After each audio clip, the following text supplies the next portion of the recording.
tepat sekali Mbak. Memang kita harus akui setelah tadi disampaikan Mbak Sasa dengan kondisi Rusia Ukraina saat ini, sehingga Rusia yang rencananya akan phase out untuk batu bara di 2038, permintaan menjadi lain. Dia justru karena kondisi energinya, sehingga mau tidak mau dia harus mengalihkan, khususnya tadi dikatakan Mbak Sasa, dia harus mencari lagi bagaimana sos batu bara yang sebelumnya dia mendapatkan dari Rusia, dari Kolombia maupun dari South Africa, dan dia harus mencari sampai ke Indonesia, bahkan juga tentunya ke Australia. Namun demikian kan kita juga melihat apakah ini menjadi prospek sepenuhnya oleh bagi Indonesia, karena mau tidak mau kita selama ini pasar kita itu di pasar Asia ya, di pasar Asia Timur khususnya, dan kita itu menjadi eksportir terbesar, dan dominasi 54% itu pada dasarnya kita hanya sebatas Cina dan India.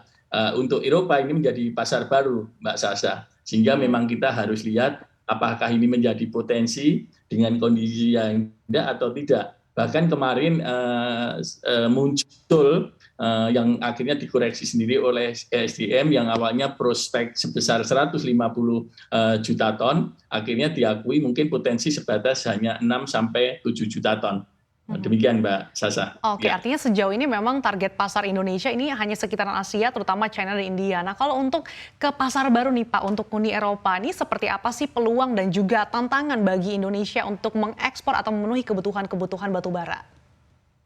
Sebenarnya peluang itu ada, namun angka peluang itu berapa besar? Karena kita itu hampir kalau Mbak Sasha lihat statistik ekspor Indonesia, pasar Eropa itu tidak muncul, bahkan mungkin hanya sekitar 1-2%, mungkin bahkan tidak muncul di dalam statistik yang kita selalu lihat sehari-hari mengenai statistik ekspor batu bara Indonesia ke seluruh dunia, khususnya Eropa. Karena pasar itu kan terbagi dua ya, pasar Atlantik, pasar Pasifik, dan kita itu karena because pada dasarnya alasannya sebenarnya masalah biaya transportasi tinggi, sehingga terbentuklah kita ke pasar Pasifik. Yang Atlantik karena jarak jauh kan nggak memungkinkan juga. Yang kedua lebih kepada alasan kualitas, karena relatif pasar yang ada di Eropa itu memerlukan kualitas yang cukup tinggi, di atas 5.500 kilokalori.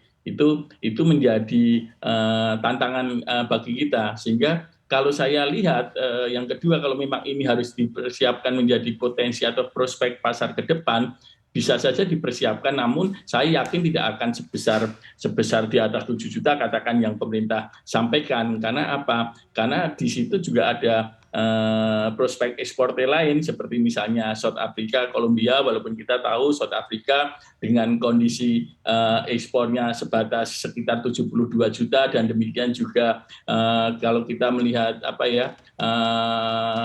selain Kolombia lah, kita juga mempunyai pasar ekspor 57 juta, namun kan kita tahu bahwa South Africa juga menghadapi masalah kendala infrastruktur rel, Kolombia juga menghadapi masalah labor, sehingga memang mau tidak mau Jerman tidak mudah untuk mendapatkan batu bara dari Indonesia, sehingga memang mau tidak mau ya tadi saya katakan mengenai masalah energi memang menjadi masalah besar di Jerman dengan kondisi batu bara saat ini. Ya. Oke, artinya biaya transportasi yang tinggi, kemudian jarak yang jauh, dan juga kualitas ini menjadi tantangan bagi tanah air untuk mengambil ceruk pasar ya Pak, di Uni Eropa khususnya. Iya, Pak betul Singgih, sekali. Ya. kalau misalkan Ya. melihat berbagai permintaan dari sejumlah negara Eropa, sudah ada belum sih Pak negara yang langsung request nih atau meminta atau melakukan pendekatan dengan para penambang, dan sejauh ini apakah mungkin pemerintah sudah ada yang memberikan instruksi langsung kepada para penambang atau seperti apa sejauh ini? Kalau instruksi langsung belum, tapi bahwa individual korporasi itu pasti ada 1-2. Karena apa?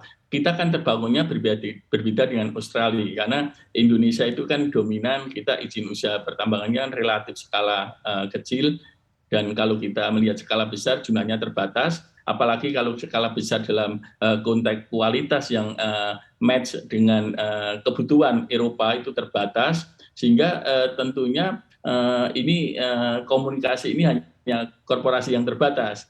Namun kalau kita melihat bahwa ini menjadi potensi ke depan bisa saja menjadi pembicaraan. Namun saya juga akui bahwa kalau memang pemerintah melihat potensi ini dan dikomunikasikan kepada perusahaan dan perusahaan lantas menaikkan produksi, saya yakin bahwa perusahaan hanya akan mengakomodir atau menaikkan produksi sebatas masih dalam ranah kapasitas produksinya. Sehingga kalau dia harus menambah capek kapasitor ekspediter untuk investasi baru, dia tentunya tidak mudah. Karena apa? Karena satu, tidak mudah juga mencari alat berat kondisi saat ini.